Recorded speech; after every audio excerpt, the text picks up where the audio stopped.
Welcome back to Good Day Atlanta. Carol Bolton is nervous about needles, so having type 2 diabetes and requiring insulin injections twice a day is a challenge. But Bolton found a solution, an insulin pen. Then she got a letter from her HMO telling her it would no longer cover the device.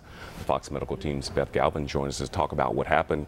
First of all, Beth, good morning. What in the world happened here? Well, good morning, Ron. Well, this is something called step therapy. It's known as step therapy, and companies see it as a way to control cost. And in Bolton's case, her HMO wanted her to switch from the more expensive insulin pen injector back to the vials and syringes. The problem?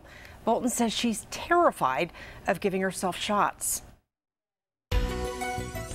At 54, Carol Bolton, a Swanee mother of two, says this insulin quick pen has helped her stay on top of her type 2 diabetes for more than a decade. There's nothing to it. It's so easy and quick. You just, take it out of your purse, adjust the insulin, and inject the insulin into your stomach. It's a big deal, Bolton says, because she's terrified of needles. But in early December, the Boltons got a letter from their HMO, Kaiser Permanente of Georgia, telling them that Carol would have to switch from the pen to the less expensive insulin vials and syringes. The only way that Kaiser would continue to cover the pen would be if you have Parkinson's, if you're blind, or if you have amputation. Bolton says she tried using the syringes just to see how it would go. Nervous, my hand was shaking. Like I said, my blood sugar numbers just skyrocketed to the high 200s. A Kaiser Permanente of Georgia spokesperson declined to discuss the Boltons' case, but released a written statement saying patients are getting the same medicine, but administered in a slightly different way. The company says if a patient has a valid reason he or she cannot take the medicine, they should talk to their physician. So Bolton did. And I said, I'm terrified of needles. I've never had to use the vial and the needle. I've always been on the pen.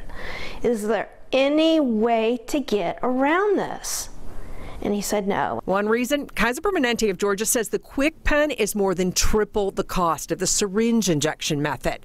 In a world of rising healthcare costs, the company writes that number is significant. But Bolton's husband says cost shouldn't be the only factor here. If it's a medical breakthrough, it's pretty much everyone uses it. Why on earth would you want to go back to the stone age of insulin where you're walking around with a bunch of needles and vials? And the Boltons got that letter about the change with just 2 weeks left in the open enrollment period. So that's when we made the decision to switch back to Blue Cross Blue Shield. Carol Bolton's new plan is a little bit more expensive, but it covers her quick pen.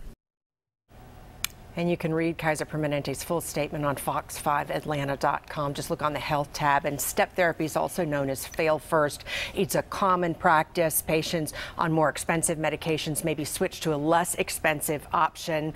Then if that doesn't work, they can step up to a more costly drug. But Ron, it can be frustrating if you've been on a certain drug or a certain mode of delivery for a while.